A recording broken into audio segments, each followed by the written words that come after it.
Time has expired. Senator Moreno. Thank you again, Secretary. So following up on the themes that were just brought up, it seems to me that the most common sense answer and the least expensive way to house criminal aliens in the country is to not allow them to come here in the first place. Right? So it's whether it's $160 a day, $100,000 a day, it should be zero per day. And I hope that my Democrat colleagues, let's just codify what President Trump has done and prevent criminal aliens or anybody from entering this country illegally. That seems like the most fiscally conservative thing. So I hope when you're talking about these questions to the Secretary that we just say, let's just stop allowing people to come into the country illegally. By the way, that doesn't mean we don't want people to come here legally. That's the hypocrisy I just don't understand. When you're decrying the cost of housing criminal aliens, but you turned a blind eye. Well, we had 10 million people come into this country illegally. Shifting gears real quick, you were a governor.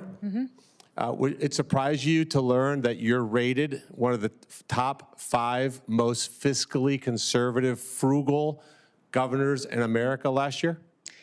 No, it wouldn't surprise me. I worked hard at making sure we were accountable to our taxpayers. So you are going to commit, and I think it'd be obvious, that when you are appropriated money through the reconciliation process to help you do what you need to do, that you're going to be as fiscally prudent with that money, correct? That is correct. All right, so let's talk about what they need. Certainly there's a wall, but wall by itself, to Senator Peters' point, doesn't accomplish the mission. There's all kinds of advanced technology. I was visiting Anderle.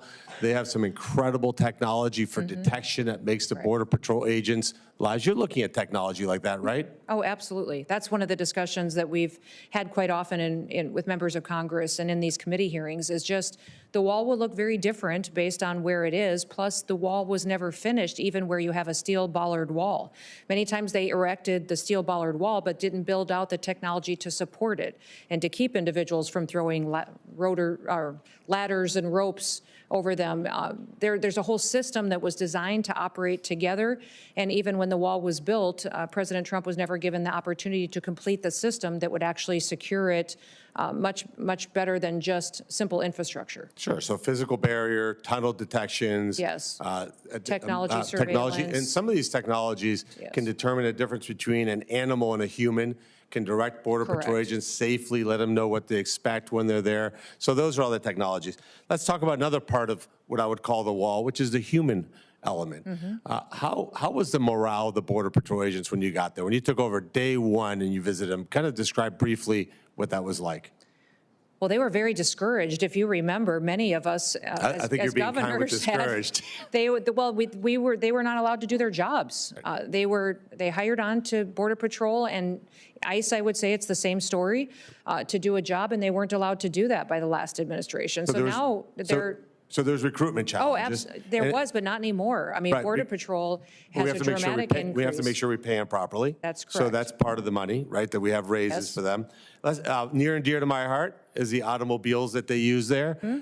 Describe the insanity of the kinds of vehicles that Biden and Mayorkas was giving. These are the most rugged terrains in America, boulders and rocks and hills.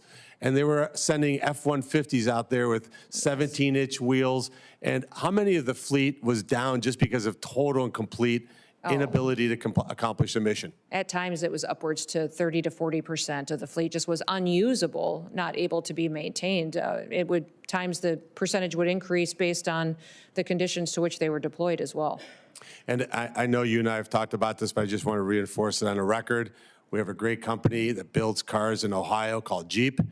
They make a Gladiator that would put giant tires and wheels on a car, and they would be an amazing Border Patrol agent. And I think even our chairman would love to see new automobiles so that the Border Patrol agents can do their job. And that's certainly part of the funding. Would that be something that you look at? Yes, it's something that we need to address. We have to, in order for them to do their jobs, they have to have the right equipment.